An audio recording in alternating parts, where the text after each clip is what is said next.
Good morning, everyone. Myself, Dr. Pallavi. We are again back with the cybersecurity course of Master of Computer Application. Before starting the vulnerabilities, we will discuss the previous topics what we have studied about it: cyberspace, cyber stalking, cyber threats.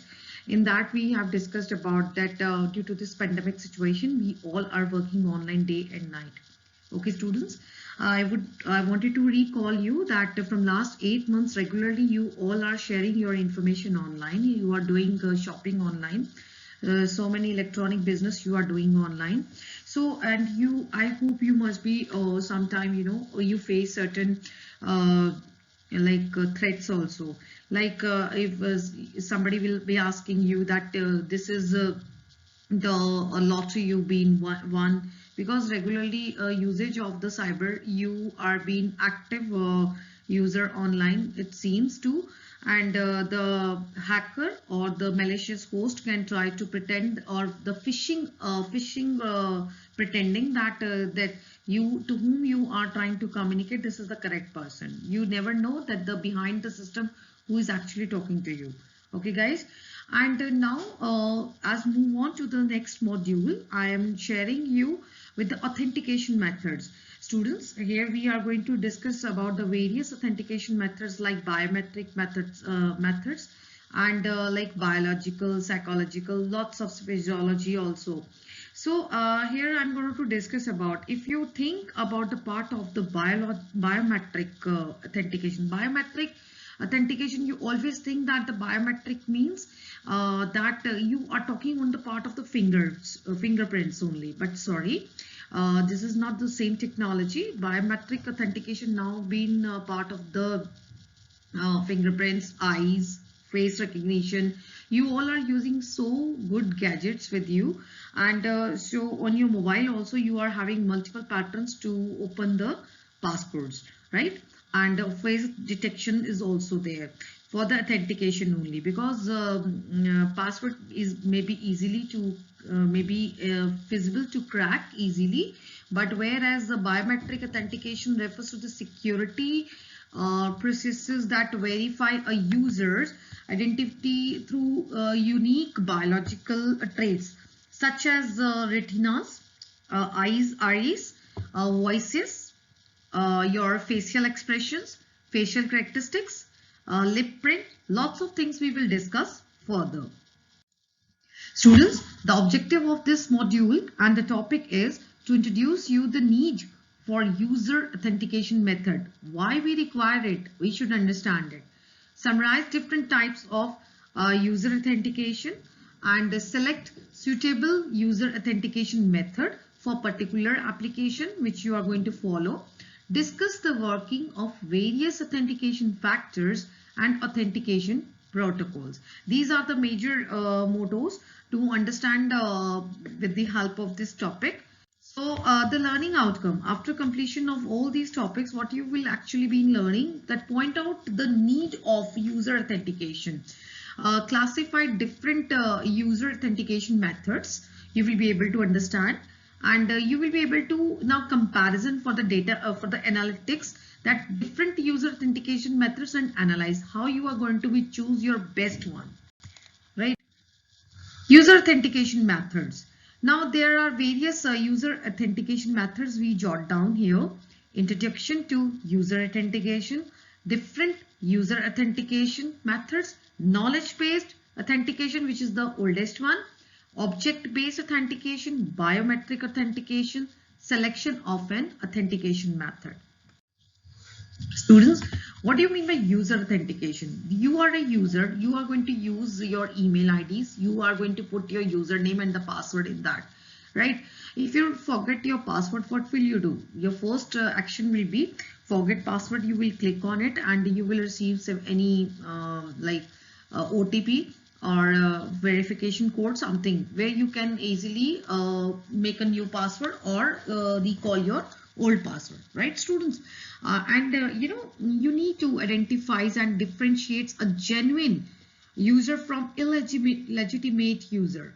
Ensure services access to only valid user.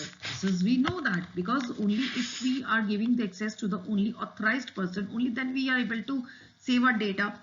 Most important issue associated with cybersecurity is this, that if you are not going to, I use the word phishing, phishing. Phishing means that somebody is trying to pretend you that she's Dr. Pallavi and trying to communicate on the behalf of the university. And okay, if I send you certain email, said how and which is not relevant to you. So what will you find? No, it might be not ma'am, because we know the end user and we try to cross verify whether the whom I'm communicating, or some of you're just emailing me something and I will verify these students are knowing me and how they can send me this data and information. So we can try to verify and we have to take the precautionary actions we will discuss in it. User authentication method. I told you that what the user knows, their passwords and pins. You just put your username and your password, and you will be, if you are not able to recognize your password, what will you do? You will recreate it or forget password. I told you this thing.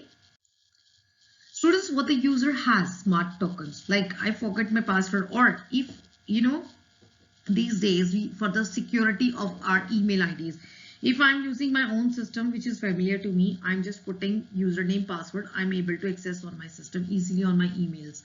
But if I'm accessing on the system to whom I'm using first time, it always gives me the sign that you need to click on the certain OTP passcode where you can implement, and you will be able to access your email ID easily.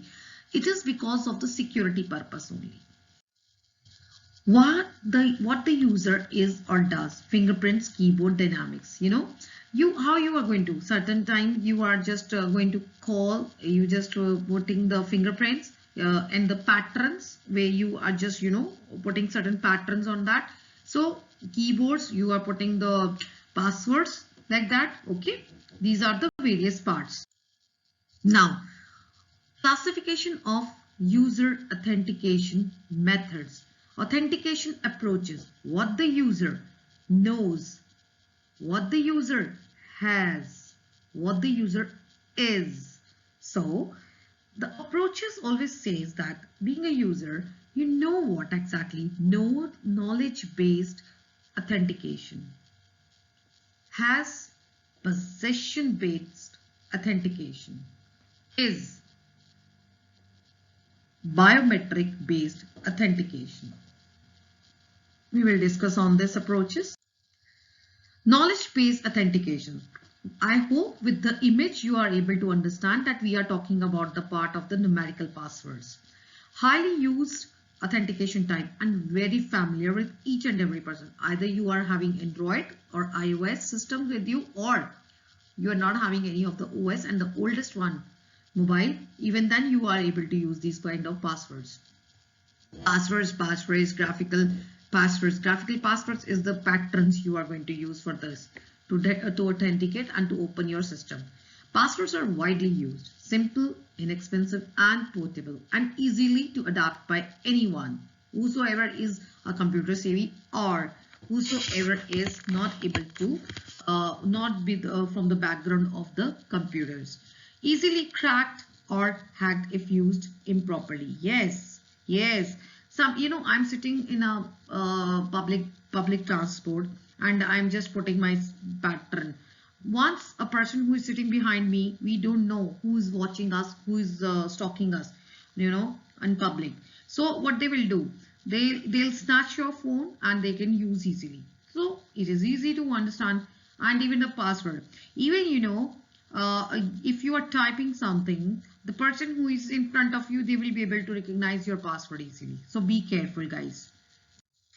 Classification of passwords based on password generators. Sorry, there is a typo error. This is not generators, this is generators. Passwords, we all are aware because we are studying computer science from last so many years. We know that we have to put the strong password. This is the scenario. And if we will put the weak password, of course, the hackers can easily be attacked on our systems.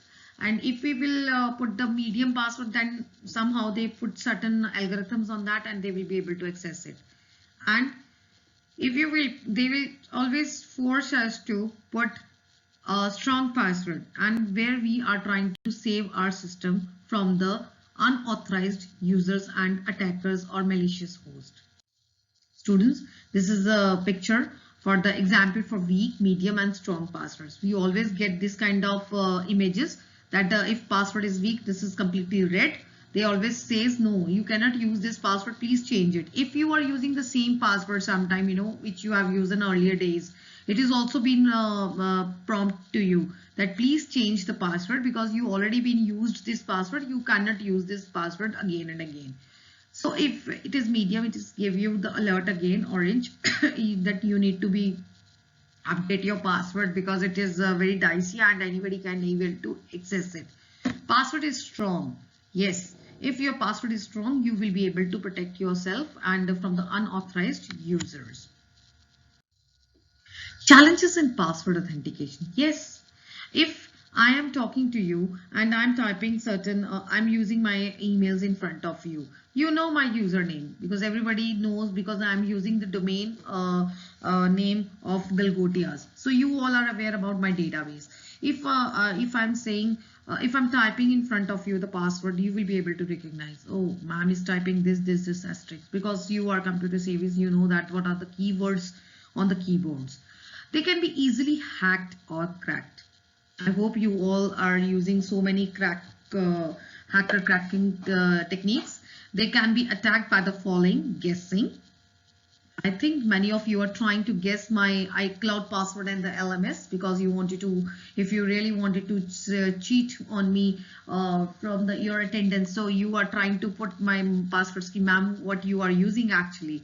Brute force attacks, dictionary attacks, shoulder flipping, keylogger attacks. Dictionary password attacks, like you are keep putting the passwords and you will be able to search that, okay, this is the password. And if you're using the system outside of your domain, like I'm using your domain, this lab system, so I'm just, if I say save automatic password, then whenever you are going to put my username, automatically the password will come and you will be able to access that, and it will be under the hands of any unauthorized person, right? So guys, I hope we are able to understand much better about the user authentications, many more in next topic about the complete biometric authentication, where I'm going to explain you about the various techniques, how actually it works and what exactly the physiological parts of the body you are going to use in that. So you can all come to me and speak to me at C235 whenever you are having certain doubts, and my email ID is already been shared to you. This is pallavi.goel@galgotiasuniversity.edu.in, and for any prompt questions or quick questions you really wanted to answer, we have a chat box there at Teams as well as on your LMS. You can put your queries over there. So guys, I hope we are able to understand much better about the user authentications, many more in next topic about the complete biometric authentication, where I'm going to explain you about the various techniques, how actually it works and what exactly the physiological parts of the body you are going to use in that. So you can all come to me and speak to me at C235 whenever you are having certain doubts, and my email ID is already been shared to you. This is pallavi.goel@galgotiasuniversity.edu.in, and for any prompt questions or quick questions you really wanted to answer, we have a chat box there at Teams as well as on your LMS. You can put your queries over there. Thank you, students. Thank you so much.